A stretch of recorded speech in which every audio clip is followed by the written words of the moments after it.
vaxtınız xeyir olsun. İki Sahil İnternet Televiziyasında bizimlə həmsöhbət verilişində xoş gördük sizləri. Bugünkü müsahibimiz Azərbaycan Dövlət Milli Gənc Tamaşaçılar Teatrının aktyoru, əməkdar artist Elnur Hüseynovdur. Xoş gəlmisiniz Elnur bəy. Çox sağ olun. Elnur bəy, əvvəlcə özünüz haqqında qısa məlumat verərdiniz. Harada doğulmusunuz, boya başa çatmısınız, təhsiliniz? Mən 1978-ci ildə Neftçala rayonunun Xəzər kəndində doğulmuşam. Orta məktəbi bir müddət 7-ci sinifə qədər kənd məktəbində oxumuşam. Sonra Bakıda İncəsənət Gimnaziyasında təhsil almışam və sonra da İncəsənət Universitetində, Mədəniyyət və İncəsənət Universitetində təhsil almışam. 1998-ci ildən də 3-cü kursdan artıq Milli Gənc Tamaşaçılar Teatrının aktyoruyam. Elnur bəy, aktyor olmağa bəs necə qərar verdiniz? Yəni bu sənətə sizi nə gətirdi? Uşaqlıqdan həvəsim var idi. Lap elə uşaq vaxtlarından təqlid eləyirdim müəllimlərimi, incəsənət xadimlərini və rayon daxilində o vaxtı belə bir müsabiqələr var idi. İstedadlar axtarırıq. Bu adda, bu başlıqda belə bir müsabiqələr var idi. Mən də məktəbin deməli müəllimlərimin təkidi ilə gedirdim o müsabiqələrə qatılırdım rayon daxilində. Sonra rayon daxilində o müsabiqələrdə qalib oldum. Məni inandırdılar ki, sən istedadlısan, artıq respublika səviyyəsində keçirilən festivallara dəvət almısan, ora getməlisən. 1991-ci il 1 iyun tarixində indiki Heydər Əliyev sarayında bütün rayonlardan dəvət olunmuş istedadlı uşaqlar, kollektivlər iştirak edirdilər. Yaradıcılıq festivalı idi. Və mən də həmin festivalda Neftçala rayonunu təmsil edirdim. Həmin festivalda, deməli, festivalın iştirakçısı oldum, diploma layiq görüldüm, hədiyyələrə layiq görüldüm və həmin festivalda münsiflər heyətinin üzvlərindən biri, Allah qəni-qəni rəhmət eləsin, bəstəkar Oqtay Rəcəbov məni gördü və məni o vaxt yenicə təsis elədikləri İncəsənət Gimnaziyasına dəvət elədi. Mənə dedilər ki, sən burada oxumalısan, sən rayonda, kətdə qalsan, bu istedad batar və 91-ci ildən artıq İncəsənət Gimnaziyasında oxumağa başladım, aktyorluq şöbəsində. Dediyim ki, oranda bitirəndən sonra universitetə daxil oldum. Çox gözəl. Tamaşaçı ümumiyyətlə Elnur Hüseynovu uşaq verilişlərinin aparıcısı kimi tanıyıb, sevibdir. Uzun müddət ekranlarda övladlarımız sizin verilişlərinizi sevə-sevə tamaşa ediblər. Təəssüf ki, bugün uşaq verilişlərində hal-hazırda çalışmırsınız. Ümumiyyətlə, uşaqlarla bağlı olan bu tamaşa, film, ədəbiyyat, verilişlər sizi qane edirmi? Xeyr. Eləmir. Mən 20 ilə yaxın, bəlkə də çox, uşaq verilişlərində aparıcı kimi çalışdım. Əlimdən gələni elədim. Müxtəlif televiziyalarda çalışdım. İnanın, elə zaman olurdu ki, bizim çəkməyə məkanımız olmurdu. Biz küçədə, parkda çəkirdik.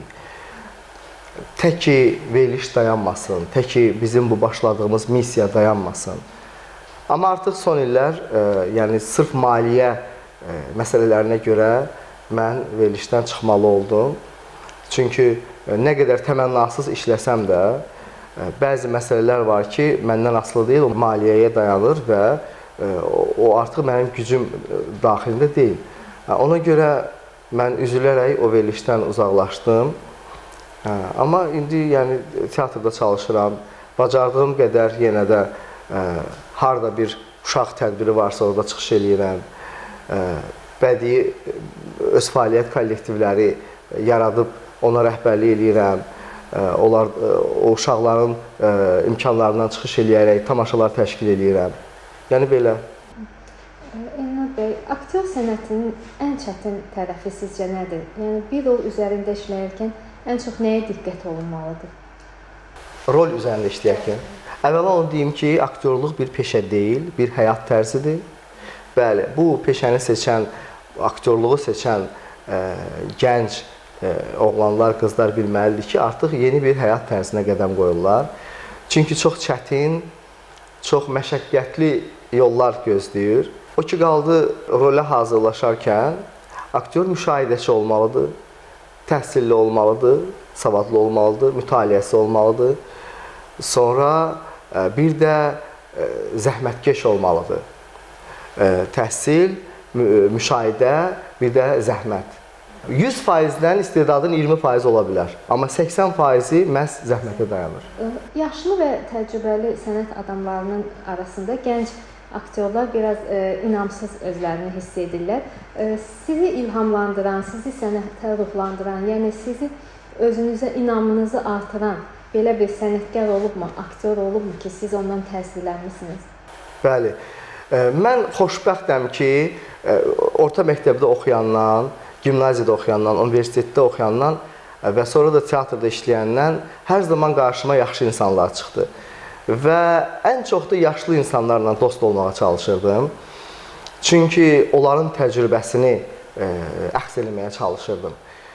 O ki qaldı, məsələn, universitetdə Allah rəhmət eləsin, mənim müəllimim professor Nəzakət Qaziyeva olub. O hər zaman mənə dəstək olub. Onun o bilgilərindən, onun necə deyərlər, fəaliyyətindən, təcrübəsindən çox yararlanmışam.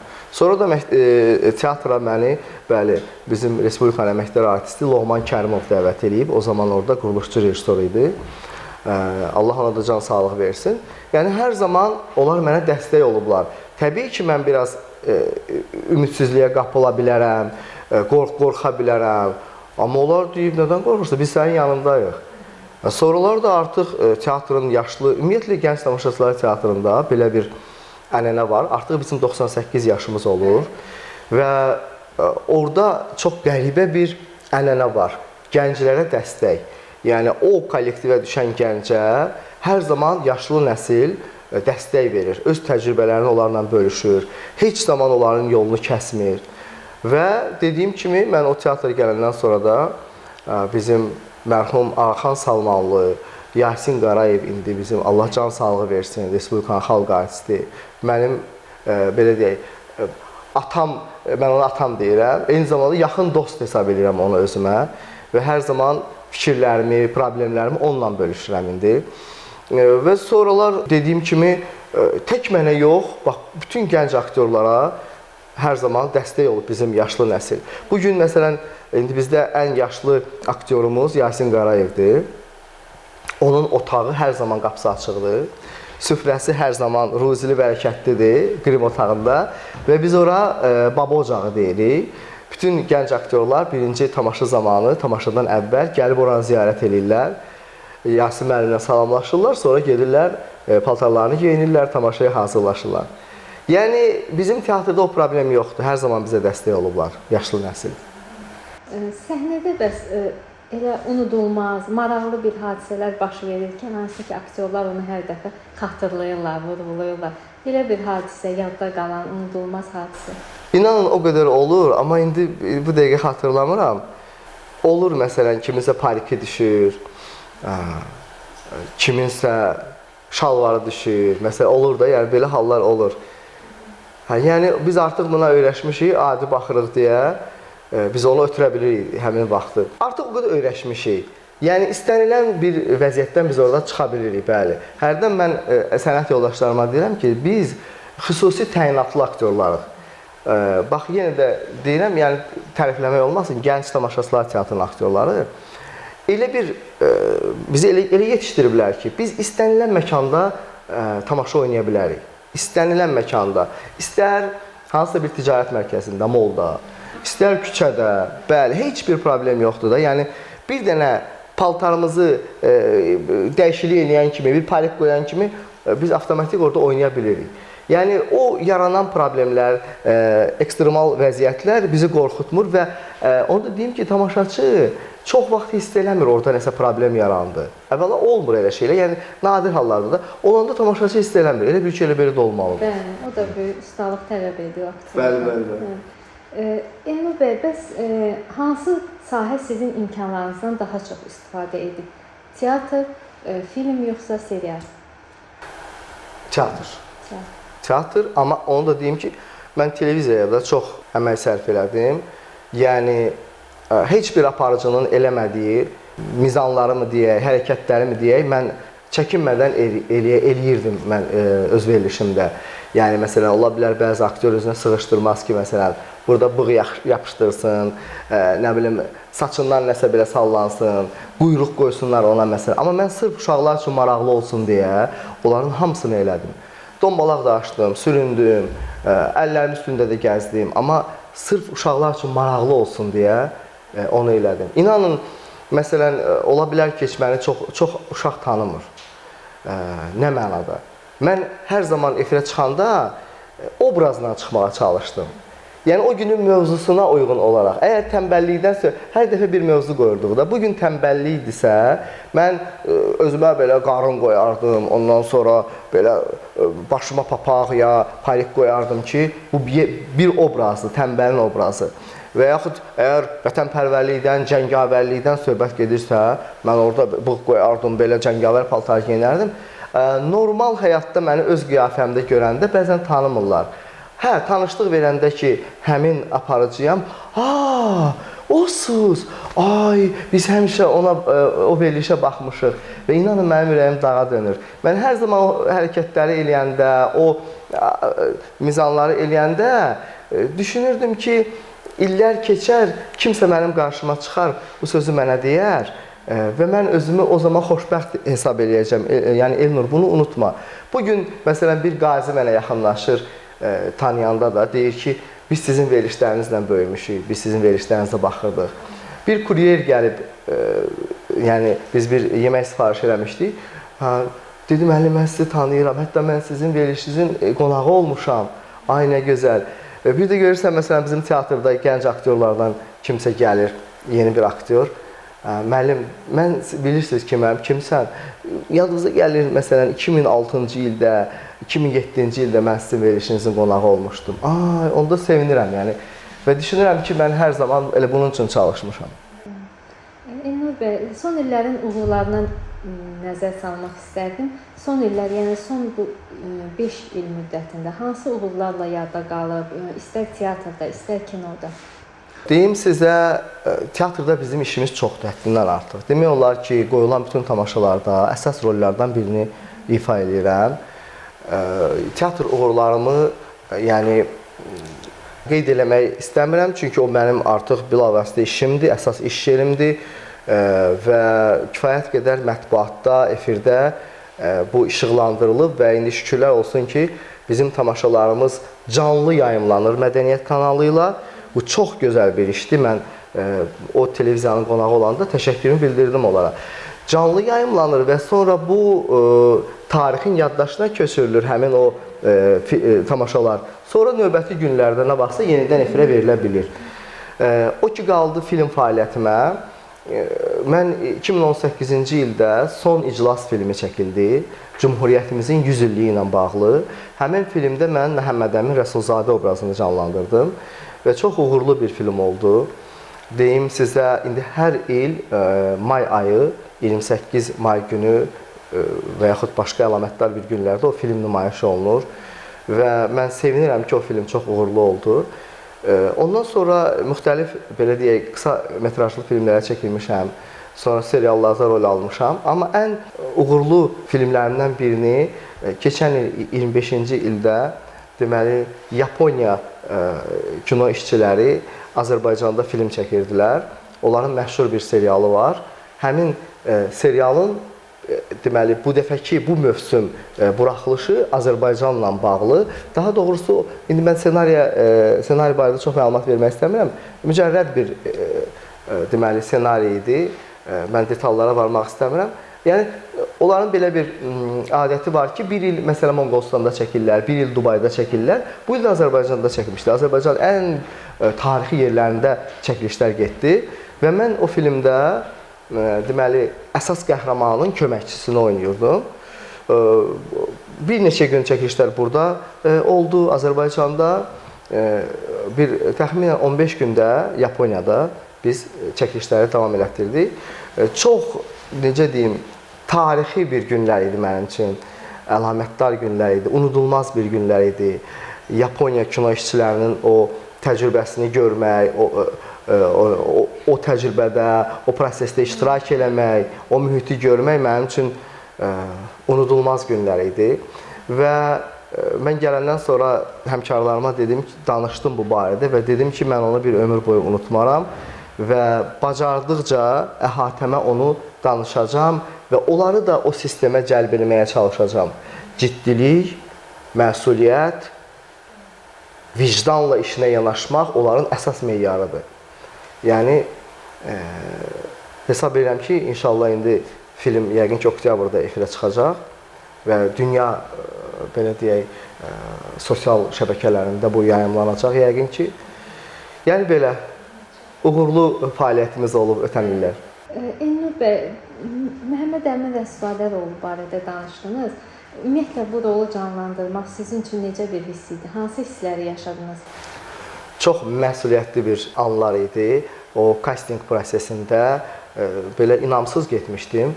Adətən olur da belə istedadlı aktyorların çoxsu bundan şikayət edir. Deyir, məsələn, mən teatrda gözəl rollar oynayıram. Elə biri mən, məsələn də. Teatrda teatrşünaslar gəlir, baxır, deyir, əla, çox gözəl filan.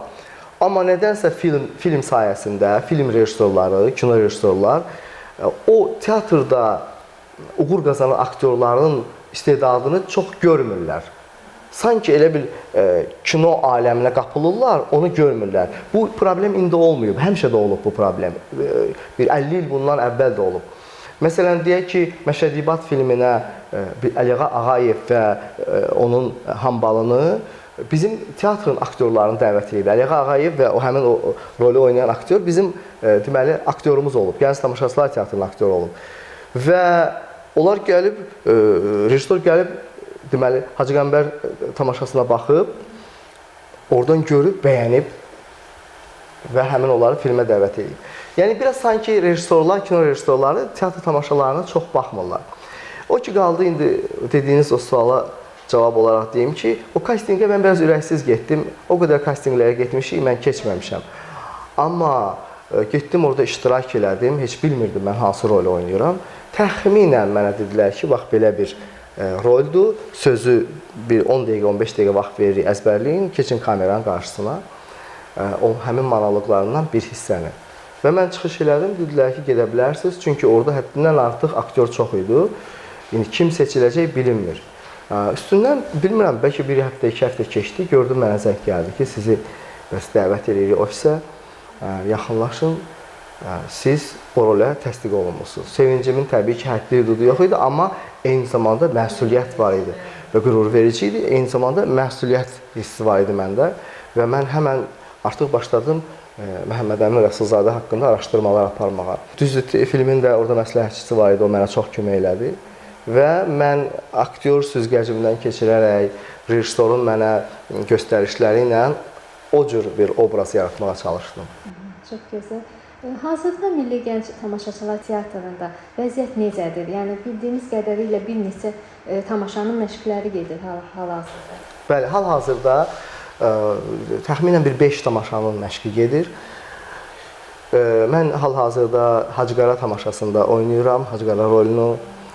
Sonra Qodo həsrətində belə bir tamaşamız olacaq, orada da oynayacağam.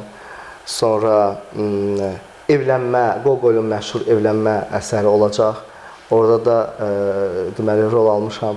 Orada da 3, yəni tamaşada hal-hazırda 3 məşqdə mən məşğulam.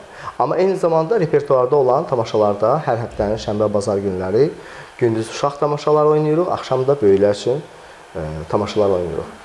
Hacıqara komediyasında Hacıqara rolunu oynarsınız dedi. Sizin üçün bu rolun digər rollardan fərqi nədir? Deməli, Hacıqara xəsisliyi ilə həmişə məşhur olub və əsərdə də qeyd olunur ki, xəsisdir də, bu mərd xəsisdir. Amma indi tamaşanın rejissoru Professor Cənnət Səlimova yeni bir quruluşda istəyir bu tamaşanı təqdim eləsin. Bu dəfə çalışır, sübut eləsin ki, Hacıqara xəsis deyil. O bir tacirdir, o bir iş adamıdır. Sadəcə olaraq pullarına qənaət edir. Yəni, boş-boş şeyə pulunu xərcləmir. Əgər bir işə pul xərcləyəcəksə, onun nəticəsini qabaqcadan ən azından təxmin eləmək istəyir ki, nə olacaq, biz nə qazanacağıq? Tam buna əmin olandan sonra pulunu xərcləmək istəyir. Bunun adı xəsis deyil ki, bu qənaətçil bir uzaq görən ticarətçidir. Bax, belə bir obraz təqdim etmək istəyirik. Bu günlərdə xalq yazıçısı Maqsud İbrahimbəyovun Neft Bumu Hamıya Gülümsəyir pyesi əsasında hazırlanan eyni adlı tamaşa nümayiş olundu və bu tamaşada canlandırılır Raf Lənkəranski rolu barədə nə deyə bilərsiniz? Ümumiyyətlə bu obraz tamaşaçılar tərəfindən necə qarşılandı? Aha, deməli bu da çox tam fərqli bir tamaşa idi. Rusiyadan dəvət olunmuşdur rejissor. Tamamilə başqa tamaşalardan fərqlənən bir tamaşa idi. Deməli, orada mənə verilən bu rol biraz komik, amma eyni zamanda həyatı faciə ilə nəticələnən bir rol idi. Əsrin əvvəllərində qəzet redaktoru olan bu adam, deməli, bolşeviklərə xidmət eləsə də, onlara, belə deyək, müəyyən mənada dəstək versə də, amma sonra onların elə əli ilə cəzalandırılır və həbsə atılır, taleyi yaxşı bitmir. Orada çox maraqlı bir məqam yarandı məşq prosesində. Deməli, çox gözəl musiqiləri var idi. Toy səhnəsi var idi, belə plastik hərəkətlərlə addım atırıq, belə qabağa gedirik və melodiya gedir. Birdən bədahətən mən başladım oxumağa. Həmin o tamaşada.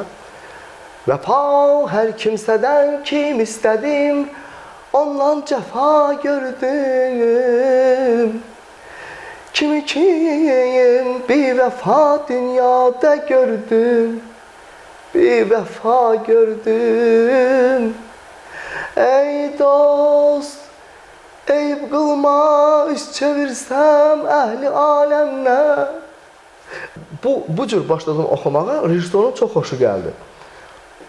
Dedi, kimdə oxuyan? Dedim mən. Dedi, onu saxlayın, xahiş edirəm, onu saxlayın. Sonra dedilər ki, biraz səsi zəif gəlir, biraz da arxada mikrofona yaxın gəl, orada mikrofonla çıxsın. İnanın, tamaşa gedəndən sonra, premier olandan sonra hamı gəlir, nə gözəl oxudun, necə gözəl oxudun.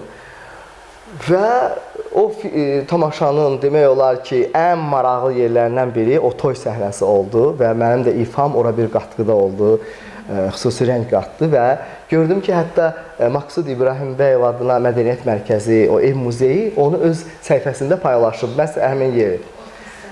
Yəni, belə bir maraqlı tamaşa idi. Nikolay Gogol'un Evlənmə komediyasının adını çəkdiniz. Orada İvan İliç Kaçkaryov obrazını canlandırmaq, bu sizə hansı təcrübəni qazandırdı? Hələ məşq prosesi gedir. Biz demək olar ki, hələ stol arxası məşqlərdəyik. Hələ biz obrazın, belə deyək, rüşeymini tapırıq. Yəni, birinci bizdə öndə olan tamaşa indi Hacı Qaradır. O artıq demək olar ki, hazırdır. Son məşqlər gedir. Amma o biri məşqlər stol arxası məşq prosesindədir. Yəni onu sırf artıq biz ayaq üstə durandan sonra, onu ətə qana doldurandan sonra onu artıq biləcəyik ki, necə bir obraz yaratdıq. Samuel Beckett'in dediği Godot həsrətində, bəli, o da Poço rolunu oynadı. Poço, bəli.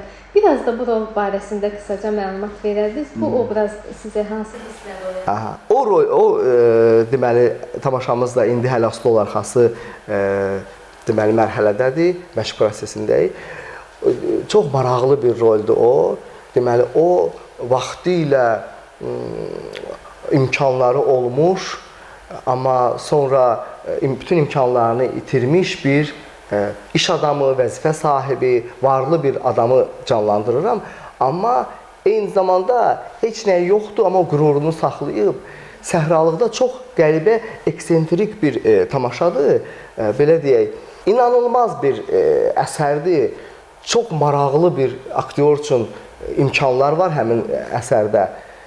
İnanıram ki, inşallah biz o tamaşanı nəinki burada oynayacağıq, uğur qazanacağıq. Eyni zamanda festivallarda düşünürük ki, biz uğurlar qazanacağıq.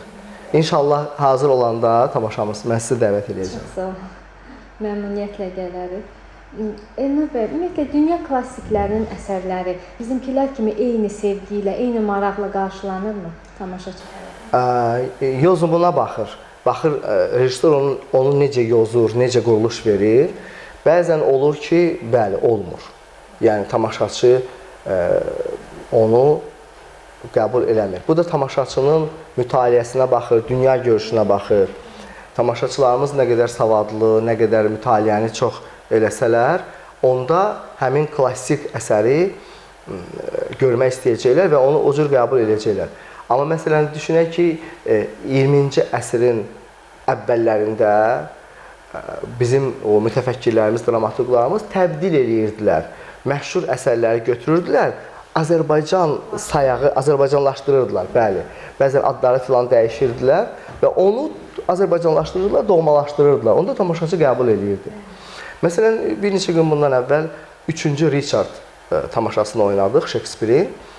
Mən orada Buckingham rolunu oynayıram. Çox maraqlı bir roldür. Hansı ki, 3-cü Richard-ı hakimiyyətə gətirən, bu yolda qurbanlar verən, olmazın belə deyək, sözünü götürən bir adamdır. Amma sonra elə Buckingham'in özünün, Richard'ın özünün belə deyək, qəzəbinə tuş gəlir. Richard onu cəzalandırır. Rejissor Cənnət xanım Səlimova ona elə gözəl quruluş verib, ona elə bir maraqlı quruluş verib, əlaqələndirir Stalinlə, sonra müxtəlif dünyada olan tiranlarla filanla müasirləşdirir, gəlir müasir dövrə, çatır bir də qayıdır, gedir Shakespeare. Çox maraqlı quruluşdur. İnanın, məsələn, 2 saat yarım bəlkə tamaşa gedir. Tamaşaçılar axıra qədər əyləşirlər, gözləyirlər və sonda necə gürültülü alqışlarla, sanki elə bil ki, bugünkü dünya reallığını görürsən, yəni dünyada baş verən o prosesləri görürsən. Elnur bəy, almaq istədiyiniz və iddialı olduğunuz hər hansı bir mükafat və ya ad varmı? Mən Respublikanın əməkdar artistiyəm və 3 dəfə prezident mükafatçısı olmuşam. Dövlətimdən razıyam. Mənim əməyimi hesab edirəm ki, qiymətləndiriblər, yetərincə qiymətləndiriblər. O ki, qaldı sırf məişət problemlərinə, o bir qədər aktyoru üzür. Məsələn, mənim indi artıq 50-yə yaxın yaşım var, mənim evim yoxdur, məsələn, kirayədə qalıram. Düşünürəm ki, yaşlı nəsilə ayrılan diqqət, şükürlər olsun ki, məsələn, xalq artistlərimizin hər birinin evi var. Prezident təqaüdü alırlar. Amma məsələn, mükafat belədir ki, 3 ildən sonra kəsilir, artıq o biri aktyora, növbəti aktyora keçir. Amma sonralar bizim biraz vəziyyətimiz yaxşı olmur. Yəni, artıq mənim övladlarım elə bir səviyyədədir ki, bugün səhər mən tutaq ki, qızımı gəlin keçirəcəm. Ona görə evsizlik biraz məni üzür, yəni kirayədə yaşayıram artıq neçə illərdir. Baxmayaraq ki, mən 91-ci ildən Bakıda yaşayıram, yəni öz evim yoxdur. Ümid edirik ki, sizin də səsiniz bəli, eşidilər. İnşallah siz də tezliklə ev sahibi olarsınız. Təbii ki, mən inanıram ki, məsələn, bir dəfə belə bir görüş olmuşdu. Belə problemləri ölkə başçısına çatdırdılar bizim incəsənət xadimlərimiz və dərhal o bu məsələyə sərəncam verdi və bizim maaşlarımız həmən qalxdı və sonralar bizim teatrımız milli status aldı. Uzun illərdir bu deməli mümkünsüzdür deyirdilər. Cənab prezident həmən göstəriş verdi və milli status aldı bizim teatrımız. Və inanıram ki, yəqin ki, bu problemlər də öz həllini tapar. Hazırda teatrda, kinoda sizi narahat edən və yaxud da incidən bu problemlər varmı? Teatrda? Bəli, həm teatrda, həm kinoda ümumiyyətlə. Teatrda şükürlər olsun ki, hər şey yolunda gedir, bəli. Çox gözəl bir direktorumuz var, Naidə İsmailzadə. Bir ana nəvazişi ilə hər birimizi qucaqlayır, hər birimizə qayğı göstərir. Artıq dediyim kimi 98 yaşımız var, öz işimizdəyik. Hər deməli mövsüm uğurlu tamaşalar təqdim edirik tamaşaçılarımıza. Kino sahəsi də ki, hamıya məlumdur.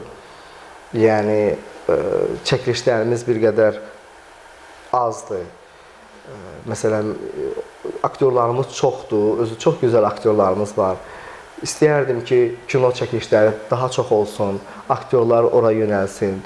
Məsələn, bu barədə Azərbaycan televiziyası çox sağ olsun, mən onların da rəhbərliyinə dərin təşəkkür bildirirəm.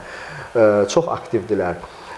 Baxın, Mədəniyyət kanalı, Azərbaycan televiziyası bizim mütəfəkkirlərimiz haqqında, şairlərimiz, o vaxt ki, repressiya qurban getmiş ziyalılarımız barədə tez-tez qısa metrajlı filmlər çəkirlər və bizi aktyorları dəvət edirlər həmin filmlərə. Sonra məsələn Azərbaycan televiziyasının çox uğurlu layihələrindən olan Fatihlərin Divanı layihəsi var. Quruluşçu rejissoru Ramiz Həsənoğlu idi. Yaydan biz o filmə çəkilirdik. Çox uğurlu bir film idi. Nəriman Nərimanov haqqında. Bilirsiniz də orada deməli görkəmli şəxslərin sanki ruhları gəlir bir-birini sorğuluyurlar ki, sən niyə o vaxt o hərəkət elədin, sən niyə bunu elədin, sən bunu eləməsəydin belə olardı, belə. Yəni bizdə yaranan indiki sualları sanki senariyə köçürüblər və o ziyalılar, o mütəfəkkirlər bir-birlərinə verirlər orada. Nəyisə aydınlaşdırmağa çalışırlar. Çox maraqlı bir proyekt idi və orada da mən Məhəmməd Əmin Rəsulzadə obrazını canlandırdım. Bəli, yəni fevral ayı 2026-nın fevral ayı efirə getdi. O da çox uğurlu bir proyekt idi. Yəni nə qədər film çəkilişləri olsa, aktyorların həm maddi qazancı yaxşı olar, həm də film təcrübələri artar.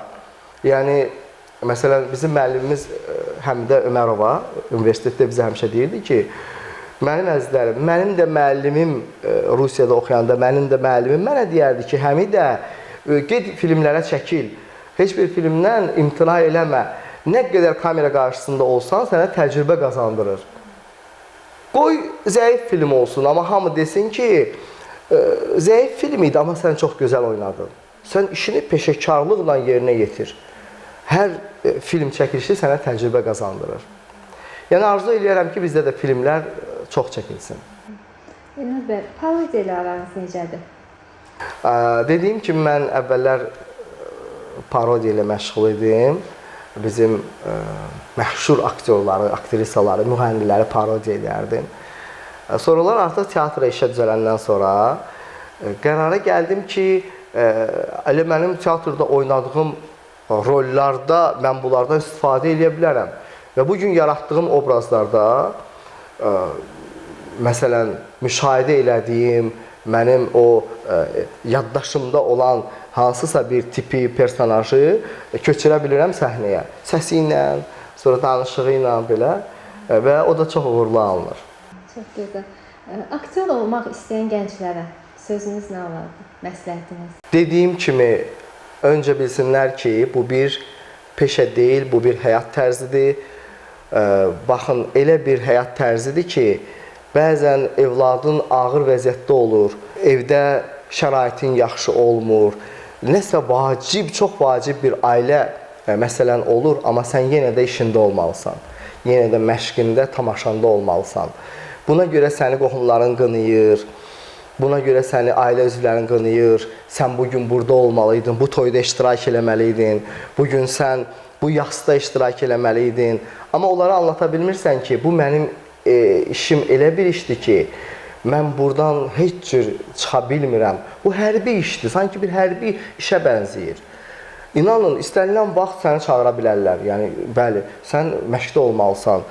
Görürsən, bəzən tərəf müqabilin Allah uzaq eləsin, dünyasını dəyişib, nəsə bir ayağı sınıb, nəsə bir şey olub, həmən səni çağırırlar ki, sən onu əvəz eləməlisən. O hətta məsələn bizim, belə deyək, şəhərdən çıxışımız belə icazə iləndir. Biz onu icazə alıb getməliyik ki, məsələn, mənə icazə verərsinizmi, mən bugün rayona gedim. Yəni, o dərəcədə ciddi bir işdir bizim işimiz. Gənclər bilsin ki, bu sahədə maddi vəziyyət yaxşı olmaya bilər. Buna hazır olsunlar, yəni bu sənətə gəlmək istəyənlər. Və özünü fəda eləməlisən bu sənətə. Kim ki özünü fəda eləyir, onda onu tamaşaçı ona, belə deyək, tamaşaçı onu unutmur, səhnə onu unutmur, səhnə ona nəsə verir. Amma yox, elə ki, səhnəyə bir qədər xəyanət elədin, səhnəyə biganə yanaşdın, şöhrət üçün gəldin, onda bil ki, səhnə sənə uğurlar qismət eləməyəcək. Çox sağ olun Elnur bəy. Çox maraqlı söhbət üçün sizə təşəkkür edirik. Yaradıcınız da sizi uğurlar arzulayırıq. Sağ olun. Mən sizə təşəkkür edirəm. Məni bu verilişə dəvət elədiniz. Bax elə sizin diqqətiniz, dəvətiniz bizə bir stimuldur.